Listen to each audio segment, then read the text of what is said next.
Dear students, നമ്മളിന്ന് semester 4ൻ്റെ topic തുടങ്ങുകയാണ്. Semester 4ൽ പഠിക്കാനുള്ളത് എക്കോളജിയാണ്. എക്കോളജി പേപ്പറിൽ ഞാൻ എടുക്കുന്നത് മോഡ്യൂൾ 1, 4 ആൻഡ് 7 ആണ്. അതിൽ മോഡ്യൂൾ ഫസ്റ്റിലെ ടോപ്പിക്കാണ് ഇന്ന് നമ്മൾ പഠിക്കാൻ പോകുന്നത്. അതിൽ നമ്മളിന്ന് മെയിനായിട്ട് നോക്കുന്നത് ടൈപ്സ് ഓഫ് എക്കോളജി. എക്കോളജി എന്താണ്, അതിൻ്റെ ഡിഫറെൻറ്റ് ബ്രാഞ്ചസ് ഏതാണ്, അതിൽ വരുന്ന ടൈപ്സ് ഏതൊക്കെയാണ്, അതിനോടൊപ്പം എക്കോസിസ്റ്റം എന്താണ് എന്നൊന്ന് സ്റ്റാർട്ട് ചെയ്യും.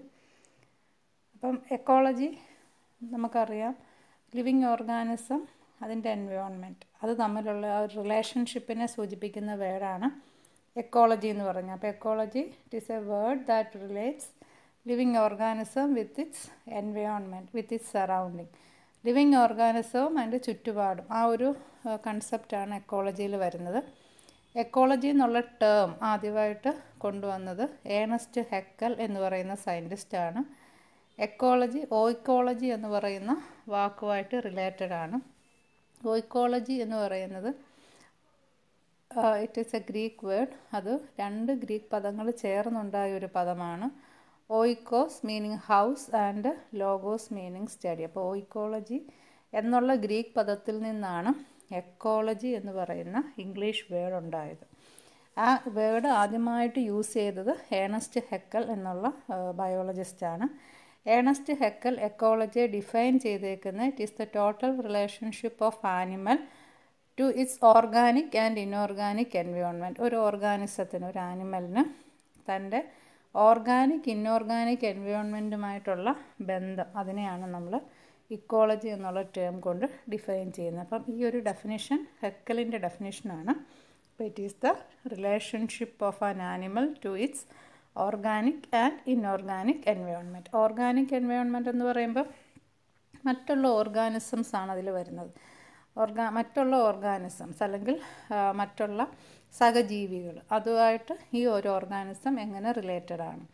അതുപോലെ തന്നെ ഇനോർഗാനിക് എൻവയോൺമെൻറ്റ്. ഇനോർഗാനിക് എൻവയോൺമെൻറ്റ് എന്ന് പറയുമ്പോൾ അതിൽ മെയിനായിട്ട് വരുന്ന ഫിസിക്കൽ ഫീച്ചേഴ്സാണ്. അതായത് ടെമ്പറേച്ചർ, സോയിൽ, വാട്ടർ, അങ്ങനെയുള്ള സൺലൈറ്റ്, അങ്ങനെയുള്ള എക്സ്റ്റേണൽ ഫാക്ടേഴ്സുമായിട്ട് എങ്ങനെ ഈ ഓർഗാനിസം റിലേറ്റഡ് ആണ്. അപ്പോൾ ഒരു എൻവയോൺമെൻറ്റിലെ organic as well as inorganic കമ്പോണൻസുമായിട്ട് മറ്റൊരു ഓർഗാനിസം എങ്ങനെ റിലേറ്റഡ് ആണ് എന്നതിൻ്റെ പഠനമാണ് എക്കോളജി.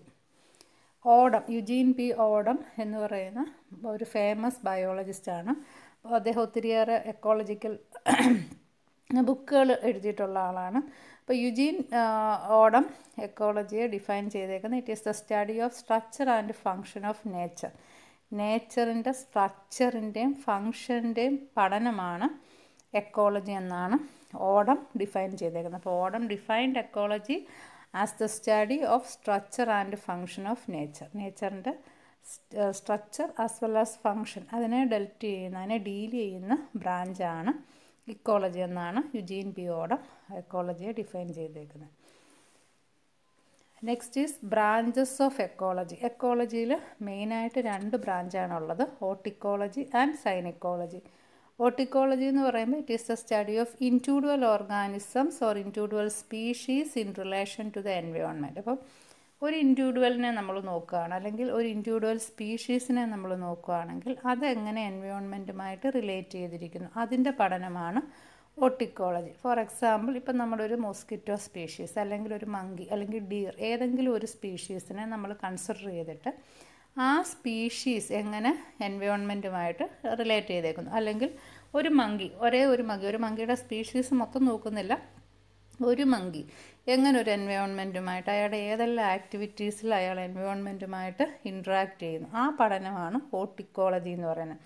അപ്പോൾ ഇവിടെ ഒന്നുകിൽ ഒരു ഓർഗാനിസം അല്ലെങ്കിൽ ഒരു സ്പീഷീസ് അത് എങ്ങനെ എൻവയോൺമെൻറ്റുമായിട്ട് റിലേറ്റ് ചെയ്തിരിക്കുന്നു, അതാണ് ഓട്ടിക്കോളജി. എന്നാൽ സൈനിക്കോളജി എന്ന് പറയുമ്പോഴത്തേക്കിന് ഗ്രൂപ്പ് ഓഫ് ഓർഗാനിസംസ്, അല്ലെങ്കിൽ ആ ഗ്രൂപ്പ് ഓഫ് ഓർഗാനിസംസിനെ നമുക്ക് കമ്മ്യൂണിറ്റി എന്ന് പറയാം. അപ്പോൾ അവിടെ ഒന്നിൽ കൂടുതൽ സ്പീഷീസ് വരും, അതെങ്ങനെ എൻവയോൺമെൻറ്റുമായിട്ട് റിലേറ്റ് ചെയ്തേക്കുന്നു. അപ്പം സൈനിക്കോളജി കുറച്ചുകൂടെ ഒരു ബ്രോഡർ ഫീൽഡാണ്. അവിടെ ഒന്നിൽ കൂടുതൽ സ്പീഷീസുകളുടെ പഠനം വരുന്നു, ഒന്നിൽ കൂടുതൽ സ്പീഷീസുകൾ എങ്ങനെ എൻവയോൺമെൻറ്റുമായിട്ട് റിലേറ്റ് ചെയ്തിരിക്കുന്നു എന്നുള്ളതാണ് സൈനിക്കോളജിയിൽ പറയുന്നത്. അപ്പോൾ synecology is the study of ecology of a group of organisms or community in relation to their environment. ഒരു ഗ്രൂപ്പ് ഓഫ് ഓർഗാനിസം അത് എങ്ങനെ എൻവയോൺമെൻറ്റുമായിട്ട് റിലേറ്റ് ചെയ്തിരിക്കുന്നു, അത് synecology. Since the different species of organism interact with each other and with the environment, they are considered together as a single community. ഇപ്പോൾ ഈ സൈനിക്കോളജിയിൽ നമ്മൾ ഒരു കൂട്ടം ഓർഗാനിസം എന്ന് പറഞ്ഞു അതിനെ നമ്മൾ ഒന്നിച്ചൊരു കമ്മ്യൂണിറ്റി ആയിട്ടാണ് പറയുന്നത്. അപ്പോൾ അവിടെ പല ഡിഫറെൻറ്റ് സ്പീഷീസ് ഓഫ് ഓർഗാനിസം കാണും. അവയെല്ലാം കൂടെ പരസ്പരം ഇൻട്രാക്ട് ചെയ്യുന്നു, അതുപോലെ തന്നെ അവർ എൻവയോൺമെൻറ്റുമായിട്ട് ഇൻട്രാക്ട് ചെയ്യുന്നു. അപ്പോൾ അങ്ങനെ പരസ്പരം ഇൻട്രാക്ട് ചെയ്യുകയും എൻവയോൺമെൻറ്റുമായിട്ട് ഇൻട്രാക്ട് ചെയ്യുകയും ചെയ്യുന്ന ഒരു ഗ്രൂപ്പ് ഓഫ് ഓർഗാനിസം അല്ലെങ്കിൽ ഒരു ഗ്രൂപ്പ് ഓഫ് സ്പീഷീസിനെ നമുക്ക് ഒരു സിംഗിൾ കമ്മ്യൂണിറ്റി ആയിട്ട് കൺസിഡർ ചെയ്യാം. സച്ച് ആൻ അപ്രോച്ച് വേറെ unit of study are a group of organism is synecology approach. അപ്പോൾ സൈനിക്കോളജി അപ്രോച്ചിൽ നമ്മളൊരു സിംഗിൾ കമ്മ്യൂണിറ്റി എന്ന് പറഞ്ഞാൽ പോലും അതിൽ ഒത്തിരിയേറെ സ്പീഷീസുകൾ വരും. അവർ പരസ്പരം ഇൻട്രാക്ട് ചെയ്യുന്നവരായിരിക്കും. അവർ പരസ്പരം ഇൻട്രാക്ട് ചെയ്യുന്നതിനോടൊപ്പം അവർ എൻവയോൺമെൻറ്റുമായിട്ടും ഇൻട്രാക്ട് ചെയ്യുന്നു. അപ്പോൾ ആ പഠനമാണ് സൈനിക്കോളജി. എക്സാമ്പിൾ, ഒരു ഫോറസ്റ്റ് കമ്മ്യൂണിറ്റി നമ്മൾ മൊത്തത്തിൽ നോക്കുകയാണെങ്കിൽ അവിടെ ഡിഫറെൻറ്റ് ഗ്രൂപ്പ്സ് ഓഫ് പ്ലാന്റ്സും ആനിമൽസും മൈക്രോ ഓർഗാനിസംസും എല്ലാം കാണും. അപ്പോൾ അതിനെപ്പറ്റിയുള്ള പഠനമാണ് സൈനിക്കോളജി. അപ്പോൾ അതിൽ ഫോറസ്റ്റ് ആസ് എ കമ്മ്യൂണിറ്റി നമ്മൾ കൺസിഡർ ചെയ്താൽ അത് എന്തിന് എക്സാമ്പിളാണ്, സൈനിക്കോളജിക്ക് എക്സാമ്പിൾ. അതേസമയം ഫോറസ്റ്റിൽ ഏതെങ്കിലും ഒരു പെർട്ടിക്കുലർ ഓർഗാനിസം അതിനെ മാത്രം നമ്മൾ പഠിക്കുകയാണെങ്കിൽ അത് ഹോർട്ടിക്കോളജിയിൽ വരുന്നു. ഫോറസ്റ്റിൽ ഏതെങ്കിലും ഒരു കമ്മ്യൂണിറ്റിയെ പറ്റി പഠിക്കുകയാണെങ്കിൽ അത് സൈനിക്കോളജിയിൽ വരുന്നു. അല്ലെങ്കിൽ ഫോറസ്റ്റ് ആസ് എ ഹോൾ പഠിക്കുകയാണെങ്കിലും അത് സൈനിക്കോളജിയിൽ വരുന്നു. ഇപ്പോൾ autecology and synecology are two different branches of ecology which relates organism to the environment. അതിൻ്റെ രണ്ടിൻ്റെയും പർപ്പസ് ഒന്നാണ്, ഓർഗാനിസം എങ്ങനെ എൻവയോൺമെൻറ്റുമായിട്ട് റിലേറ്റ് ചെയ്തിരിക്കുന്നു എന്നുള്ളതാണ്. സൈനിക്കോളജി കുറച്ചുകൂടെ ബ്രോഡർ ആയതുകൊണ്ട് ഒത്തിരിയേറെ ഓർഗാനിസംസ് ഇൻവോൾവ് ആയതുകൊണ്ട് ഒരു ഓർഗാനിസം മറ്റൊരു ഓർഗാനിസവുമായിട്ട് എങ്ങനെ റിലേറ്റഡ് ആണ് എന്നുള്ളതുകൂടെ അതിനകത്തിൽ പഠനമാകുന്നു. Next is types of ecology. Types of ഇക്കോളജിയിൽ നമ്മൾ മെയിനായിട്ട് സൈനിക്കോളജിയാണ് ഡിവൈഡ് ചെയ്തേക്കുന്നത്. സൈനിക്കോളജിയെ നമ്മൾ പല ബ്രാഞ്ചസ് ആയിട്ട് ഡിവൈഡ് ചെയ്തേക്കുന്നു. അതിൽ മെയിൻ ആയിട്ടുള്ള branches population ecology, community ecology, ecosystem ecology, habitat ecology and applied ecology. ഇങ്ങനെ പല ബ്രാഞ്ചസ് ആയിട്ട് നമ്മൾ ഇക്കോളജിയെ പല ബ്രാഞ്ചസ് അല്ല സൈനിക്കോളജിയെ പല ടൈപ്സ് ആയിട്ട് നമ്മൾ ഡിവൈഡ് ചെയ്തിരിക്കുന്നു. അപ്പോൾ based upon the level of organisation synecology studies are of different types. First one is population ecology. Population ecology it is a subfield of ecology that deals with the dynamics of the species population and how this population interact with the environment. അപ്പോൾ ഏത് ecological study ആണെങ്കിലും അവിടെ ഒരു ഓർഗാനിസത്തിൻ്റെ പഠനം കാണും. Organism എങ്ങനെ എൻവയോൺമെൻറ്റുമായിട്ട് related ആയിരിക്കും. ആ പഠനമാണ് എല്ലാത്തിൻ്റെയും ബേസ് എന്ന് പറയുന്നത്. പിന്നെ ഓരോന്നും ഡിഫർ ചെയ്യുന്ന ആ ടേമിനനുസരിച്ചാണ്. പോപ്പുലേഷൻ ഇക്കോളജിയിൽ പഠിക്കുന്ന എന്തായിരിക്കും, ഒരു പോപ്പുലേഷനിലെ ഡൈനാമിക്സ്, ഒരു പോപ്പുലേഷനിൽ വരുന്ന മാറ്റം, എൻവയോൺമെൻറ്റുമായിട്ട് ബന്ധപ്പെട്ട് ഒരു പോപ്പുലേഷനിൽ എന്തെല്ലാം മാറ്റങ്ങൾ വരുന്നു. അത് ബർത്തായിട്ട് റിലേറ്റഡ് ആവാം, ഡെത്തായിട്ട് റിലേറ്റഡ് ആവാം, അല്ലെങ്കിൽ ഇമിഗ്രേഷൻ, മൈഗ്രേഷൻ, ഇതുമായിട്ടൊക്കെ ബന്ധപ്പെട്ട് ഒരു പോപ്പുലേഷനിൽ എന്തൊക്കെ ചേഞ്ചസ് വരുന്നു എന്നുള്ളതാണ് പോപ്പുലേഷൻ ഇക്കോളജിയിൽ പഠിക്കുന്നത്. It deals with dynamics of population and how the population interact with the environment such as birth, death rate and immigration and emigration. അപ്പോൾ ഒരു പോപ്പുലേഷനിൽ അതിൻ്റെ സൈസ് കൂടുകയും കുറയുകയും ചെയ്യുന്നത് ഒരു പോപ്പുലേഷന് കുറച്ച് ആൾക്കാർ വിട്ടുപോകുമ്പോഴോ അല്ലെങ്കിൽ മറ്റൊരു പോപ്പുലേഷനിൽ നിന്ന് കുറച്ച് ആൾക്കാർ ഇങ്ങോട്ട് കുടിയേറി പാർക്കുമ്പോഴോ എന്ത് ചെയ്യുന്നു, പോപ്പുലേഷൻ്റെ സൈസ് കൂടുകയും കുറയുകയും ചെയ്യുന്നു. അതുപോലെ ബർത്തും ഡെത്ത് റേറ്റും പോപ്പുലേഷൻ്റെ ഡൈനാമിക്സിനെ കൺട്രോൾ ചെയ്യുന്നു. അപ്പോൾ ഒരു എൻവയോൺമെൻറ്റുമായിട്ട് ഇൻട്രാക്ട് ചെയ്തിട്ട് പോപ്പുലേഷനിൽ എന്തൊക്കെ ചേഞ്ചസ് ആണ് വരുന്നത് എന്നുള്ളത് പഠിക്കുന്നതാണ് പോപ്പുലേഷൻ ഇക്കോളജി എന്ന് പറയുന്നത്. Next one is community ecology. It is concerned with the study of biotic community comprising the interdependent plants and animals in a particular area. അപ്പോൾ കമ്മ്യൂണിറ്റി എക്കോളജിയിൽ ആ വാക്കെന്ന് പറയുന്നത് കമ്മ്യൂണിറ്റിയാണ്. അപ്പോൾ ഒരു കമ്മ്യൂണിറ്റി ആയിട്ടായിരിക്കും നമ്മൾ കൺസിഡർ ചെയ്യുന്നത്. അവിടെ ഒരു ഇൻഡിവിജ്വൽ ഒരു പോപ്പുലേഷൻ ആയിരിക്കത്തില്ല, ഒരു പോപ്പുലേഷൻ ഓഫ് സ്പീഷീസിനായിരിക്കത്തില്ല അവിടെ സ്ട്രെസ്സ്. അവിടെ ഒരു കമ്മ്യൂണിറ്റിക്കായിരിക്കും. കമ്മ്യൂണിറ്റി നമ്മൾ നേരത്തെ തന്നെ പറഞ്ഞു, അതിൽ ഡിഫറെൻറ്റ് സ്പീഷീസ് വരും. അപ്പം പ്ലാന്റ് സ്പീഷീസ് കാണും, ആനിമൽ സ്പീഷീസ് കാണും. അവ എങ്ങനെയാണ് ഇൻ്റർഡിപ്പെൻഡ് ചെയ്യുന്നത്, അവരെങ്ങനെയാണ് ഇൻട്രാക്ട് ചെയ്യുന്നത്, അതുപോലെ അവരെങ്ങനെ എൻവയോൺമെൻറ്റുമായിട്ട് ഇൻട്രാക്ട് ചെയ്യുന്നു, അതാണ് കമ്മ്യൂണിറ്റി ഇക്കോളജിയിൽ പഠനമായിട്ട് വരുന്നത്. The major concern of a community ecologist are species diversity in the community and interaction among the members of a community. അപ്പോൾ ഈ കമ്മ്യൂണിറ്റി ഇക്കോളജിയിൽ വരുന്ന പ്രധാനപ്പെട്ട കൺസേൺ എന്ന് പറയുന്നത് ഒരു കമ്മ്യൂണിറ്റിയിൽ ഉണ്ടാവുന്ന സ്പീഷീസ് ഡൈവേഴ്സിറ്റി, എത്ര വ്യത്യസ്തങ്ങളായിട്ടുള്ള സ്പീഷീസ് ആ ഒരു സിംഗിൾ കമ്മ്യൂണിറ്റിയിലുണ്ട്, അതുപോലെ തന്നെ ആ കമ്മ്യൂണിറ്റിയിലെ ഓരോ സ്പീഷീസും എങ്ങനെയാണ് പരസ്പരം ഇൻട്രാക്ട് ചെയ്യുന്നത്, പരസ്പരം റിലേറ്റ് ചെയ്തിരിക്കുന്നത്, അതൊക്കെയാണ് കമ്മ്യൂണിറ്റി ഇക്കോളജിയിലെ മെയിൻ ഫോക്കസ് ഏരിയ എന്ന് പറയുന്നത്. അപ്പോൾ കമ്മ്യൂണിറ്റി ഇക്കോളജിയിൽ ഒരു ബയോട്ടിക് കമ്മ്യൂണിറ്റി, അതിൽ ഒത്തിരിയേറെ സ്പീഷീസുകൾ കാണും, അവ എങ്ങനെ പരസ്പരം ഇൻട്രാക്ട് ചെയ്യുന്നു എന്ന് മനസ്സിലാക്കുന്നു. അതോടൊപ്പം തന്നെ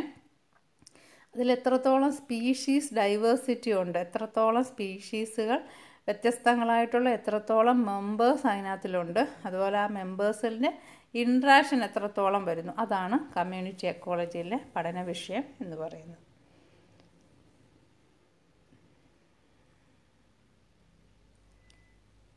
Next one is ecosystem ecology. Ecosystem ecology deals with the community of living organism and their environment as an integrated unit of nature. അപ്പോൾ എക്കോസിസ്റ്റം ഇക്കോളജിയിൽ ഒരു പഠിക്കുന്നതെന്ന് വെച്ച് കഴിഞ്ഞാൽ ലിവിങ് ഓർഗാനിസത്തിൻ്റെ കമ്മ്യൂണിറ്റി ആൻഡ് ദെയർ എൻവയോൺമെൻറ്റ്, അവരുടെ എൻവയോൺമെൻറ്റ്, അതൊരു ഇൻ്റഗ്രേറ്റഡ് യൂണിറ്റ്, ഒരു നേച്ചറിൻ്റെ ഭാഗമായിട്ട് നമ്മൾ പഠിക്കുന്നത്, അതാണ് എക്കോസിസ്റ്റം എക്കോളജി എന്ന് പറയുന്നത്. അപ്പോൾ എക്കോസിസ്റ്റം എക്കോളജിയിൽ കൂടുതൽ എക്കോസിസ്റ്റത്തിനായിരിക്കും ഇമ്പോർട്ടൻസ്, അതായത് നേച്ചറിൽ നിന്നുകൊണ്ടുള്ള ഒരു പഠനമായിരിക്കും. നമ്മൾ ആദ്യം പറഞ്ഞിടത്തെല്ലാം തന്നെ അവിടെ ഒരു പോപ്പുലേഷൻ അല്ലെങ്കിൽ സ്പീഷീസിനാണ് കൂടുതൽ ഇമ്പോർട്ടൻസ്.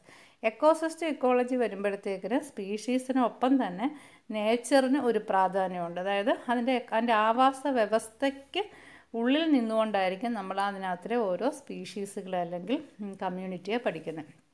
അതാണ് ecosystem ecology. It deals with the community of living organism and their environment as an integrated unit of nature. എന്ന് പറഞ്ഞാൽ ഈ ഒരു എക്കോസിസ്റ്റത്തിനെയോ അല്ലെങ്കിൽ ഈ ഒരു എൻവയോൺമെൻറ്റിനെയോ അല്ലെങ്കിൽ ഒരു ഇൻഡിവിജ്വലിനെ നമുക്ക് സെപ്പറേറ്റ് ചെയ്തെടുത്ത് പഠിക്കാൻ പറ്റത്തില്ല. അത് നേച്ചറിൻ്റെ ഒരു ഭാഗമാണ് ഈ പറയുന്ന ഇൻഡിവിജ്വൽ ആയാലും എൻവയോൺമെൻ്റ് ആയാലും ഈ ഒരു നേച്ചറിൻ്റെ ഭാഗമായി നിന്നുകൊണ്ടുള്ള പഠനമാണ്. അതിനെയാണ് നമ്മൾ എക്കോസിസ്റ്റം ഇക്കോളജി എന്ന് പറയുന്നത്. Ecosystem ecology emphasize the movement of energy and nutrients among the biotic and abiotic components of the ecosystem. അപ്പോൾ ഇവിടെ കൂടുതലായിട്ടും എങ്ങനെയാണ് എനർജി മൂവ്മെൻറ്റ് നടക്കുന്നത്, എബയോട്ടിക് സിസ്റ്റത്തിൽ നിന്നും ബയോട്ടിക് സിസ്റ്റത്തിലേക്ക് എങ്ങനെയാണ് എനർജിയും ന്യൂട്രിയൻറ്റും ഒക്കെ ഫ്ലോ ചെയ്യുന്നത് തിരിച്ചെങ്ങനെയാണ് അത് എബയോട്ടിക് കമ്പോണൻസിലേക്കാണ് വന്നെത്തുന്നത് എന്നുള്ള ഒരു പഠനമാണ് ഇക്കോസിസ്റ്റം ഇക്കോളജി. അപ്പം അവിടെ എൻവയോൺമെൻറ്റും ഓർഗാനിസവും തമ്മിൽ ഹൈലി എങ്ങനെയാണ് ബന്ധപ്പെട്ട് കിടക്കുന്നത്, അവിടെ എനർജി ഫ്ലോ എങ്ങനെയാണ്, അവരുടെ ന്യൂട്രിയൻറ്റ് ഫ്ലോ എങ്ങനെയാണ്. അപ്പോൾ എബയോട്ടിക് സിസ്റ്റത്തിൽ നിന്നാണ് ഒരു ബയോട്ടിക് സിസ്റ്റം അതിന് വേണ്ട ന്യൂട്രിയൻസും എനർജിയും എല്ലാം കണ്ടെത്തുന്നത്. അത് അവരുടെ ലൈഫ് സൈക്കിൾ കംപ്ലീറ്റ് ചെയ്തതിന് ശേഷം എങ്ങനെയാണ് എനർജി അല്ലെങ്കിൽ അവർ സ്വീകരിച്ച വസ്തുക്കൾ എങ്ങനെ തിരിച്ചത് എൻവയോൺമെൻറ്റിലേക്ക് അവർ കോൺട്രിബ്യൂട്ട് ചെയ്യുന്നു എന്നതിൻ്റെ ഒരു പഠനമാണ് എക്കോസിസ്റ്റം എക്കോളജി ഉള്ളത്. അടുത്ത ടൈപ്പ് ഓഫ് എക്കോളജിയാണ് habitat ecology. It is a study of habitat or environment of an organism and its effect on the organism. ഒരു ആവാസ വ്യവസ്ഥ അത് ഒരു ഓർഗാനിസത്തിൽ എങ്ങനെ ഇൻഫ്ലുവൻസ് ചെയ്യുന്നു എന്നതിൻ്റെ പഠനമാണ് ഹാബിറ്റാറ്റ് എക്കോളജി. അപ്പോൾ study of habitat or environment of an organism. അപ്പോൾ ഇത് സത്യം പറഞ്ഞാൽ എല്ലാ എക്കോളജിയിലും ഇത് തന്നെയാണ് പഠിക്കുന്നത്. പക്ഷേ ഹാബിറ്റാറ്റ് എക്കോളജിയിലെ പ്രത്യേകത എന്താണ്, ആ ഹാബിറ്റാറ്റ് മൂലം ഓർഗാനിസത്തിന് വരുന്ന ഇൻഫ്ലുവൻസ് എന്തൊക്കെയാണ്, ഹാബിറ്റാറ്റ് ഓർഗാനിസത്തിനെ എങ്ങനെ അഫക്റ്റ് ചെയ്യുന്നു എന്നുള്ളതൊക്കെ നമ്മൾ പഠിക്കുന്നത് ഈ ഹാബിറ്റാറ്റ് എക്കോളജിയിലാണ്. അപ്പോൾ ഈ ഹാബിറ്റാറ്റിനനുസരിച്ച് നമുക്ക് പലതരത്തിലുള്ള എക്കോസിസ്റ്റംസ് പറയാൻ പറ്റും. നമുക്ക് ഫ്രഷ് വാട്ടർ ഹാബിറ്റാറ്റ് ഉണ്ട്, മെറൈനുണ്ട്, എസ്റ്റുറൈനുണ്ട്. ഇപ്പം നമ്മളത് അക്വാട്ടിക് എൻവയോൺമെൻറ്റ് നോക്കിയാലാണ് ഇത്രയും വേരിയേഷൻ. ഇനി നമ്മളൊരു റീജിയൻ, ഒരു പ്ലെയിൻ നോക്കിക്കഴിഞ്ഞാൽ അത് ചിലപ്പോൾ ഫോറസ്റ്റ് ആകാം, ചിലപ്പോൾ ഡെസേർട്ട് ആകാം, ചിലപ്പം ഗ്രാസ് ലാൻഡ് ആവാം, ചിലപ്പോൾ ഹില്ലി ഏരിയ ആവാം. അപ്പോൾ പലതരത്തിലുള്ള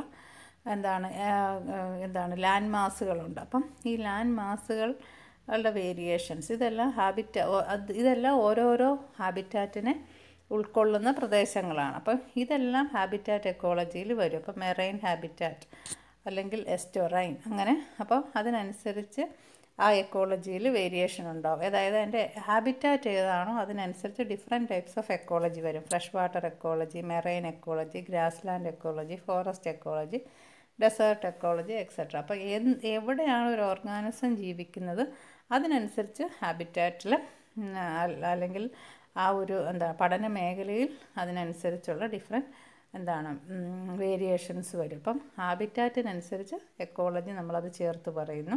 അപ്പോൾ ഹാബിറ്റാറ്റ് എന്ന് പറഞ്ഞാൽ ഒരു ഓർഗാനിസം ലീവ് ചെയ്യുന്ന, അത് ജീവിക്കുന്ന അതിൻ്റെ എൻവയോൺമെൻറ്റിനെ പറയുന്ന പേരാണ് habitat. The last one is applied ecology. Applied ecology is the field that consider the application of science of ecology to the real world. അപ്പോൾ അപ്ലൈഡ് എക്കോളജിയിൽ നമ്മൾ പറയുന്നത് സയൻസ്, എക്കോളജിയുടെ സയൻസ് എങ്ങനെ ഒരു റിയൽ വേൾഡുമായിട്ട് റിലേറ്റ് ചെയ്തിരിക്കുന്നു, എങ്ങനെ നമുക്കൊരു റിയൽ വേൾഡിലെ ഒരു മാറ്ററിനെ അല്ലെങ്കിൽ നമുക്ക് പ്രസക്തമായ ഒരു കണ്ടുപിടുത്തത്തെ എങ്ങനെ നമുക്ക് എക്കോളജിയുമായിട്ട് റിലേറ്റ് ചെയ്ത് അതൊരു ബെനിഫിറ്റ് ഉണ്ടാക്കാം എന്നുള്ളതാണ് അപ്ലൈഡ് ഇക്കോളജിയിൽ നോക്കുന്നത്. It is the field that considers the application of science of ecology on the real world. It also describes a scientific field that focus on application of concept, theory, models or methods of basic ecology to address environmental problems. അതുപോലെ തന്നെ ecological പ്രോബ്ലംസിനെ, ecological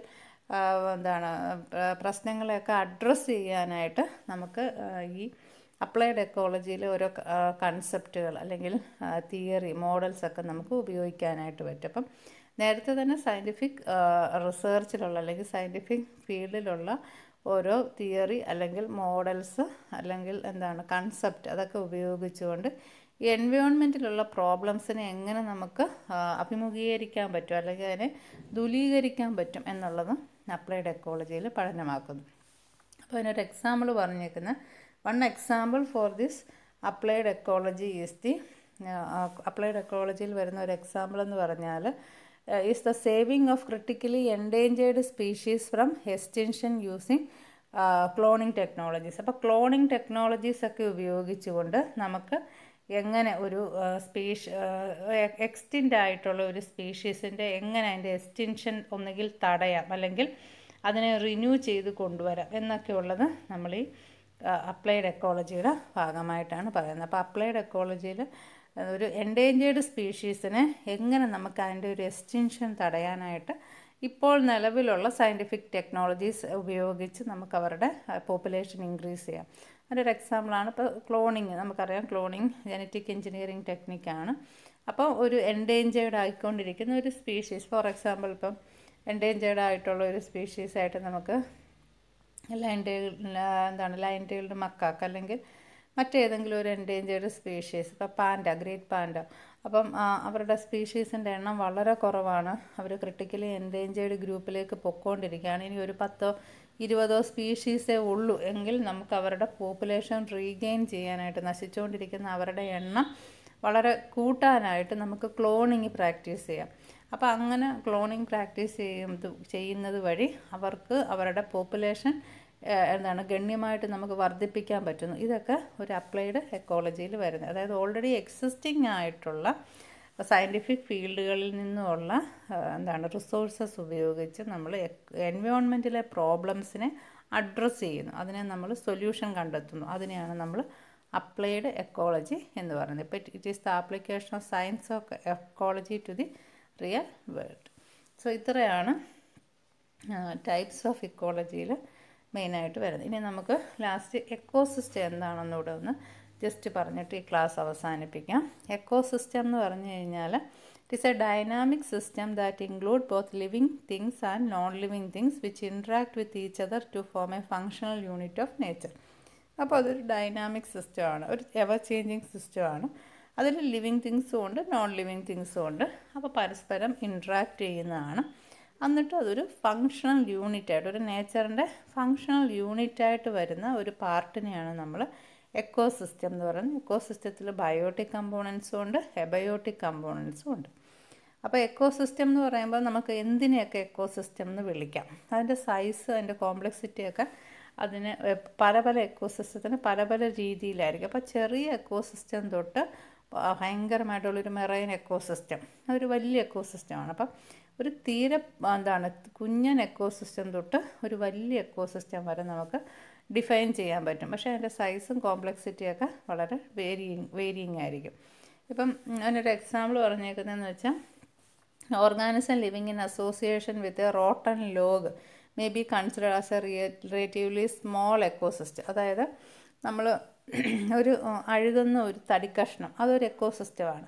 അതിൽ വളരുന്ന ജീവികളെന്ന് പറഞ്ഞാൽ എണ്ണിപ്പറക്കാൻ പറ്റുന്ന അത്രയും സ്പീഷീസുകളെ കാണത്തുള്ളൂ. ചിലപ്പോൾ ഒരു 5-6 സ്പീഷീസ്, അത് തന്നെ വളരെ മാക്സിമം ആയിരിക്കും. അപ്പം അത്രയും വളരെ ഒരു ചെറിയ എക്കോസിസ്റ്റം. അപ്പോൾ അതിൽ എൻ്റെ സൈസ് എന്ന് പറഞ്ഞാൽ വളരെ കുറവാണ്, കോംപ്ലക്സിറ്റിയും വളരെ കുറവാണ്.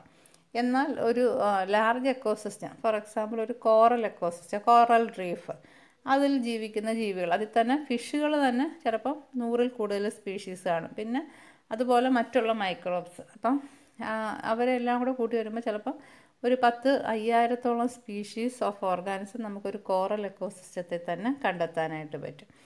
അതുപോലെ അത് ലാർജറുമാണ്, അതിനോടൊപ്പം ഹൈലി കോംപ്ലക്സുമാണ്. അപ്പം എക്കോസിസ്റ്റത്തിൻ്റെ സൈസ് തീരെ ചെറുത് തൊട്ട് എത്ര വലുത് വേണേലും ആകാം, അതിനനുസരിച്ച് അതിൻ്റെ കോംപ്ലക്സിറ്റി കൂടുകയും കുറയുകയും ചെയ്യുന്നു.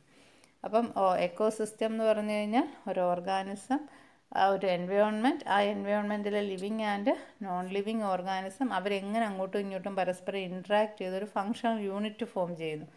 അതാണ് എക്കോസിസ്റ്റം കൊണ്ട് ഉദ്ദേശിച്ചത്. അതൊരു ഡൈനാമിക് സിസ്റ്റമാണ്. പക്ഷേ അതിൻ്റെ സൈസും കോംപ്ലക്സിറ്റിയും വേരി ചെയ്യുന്നു.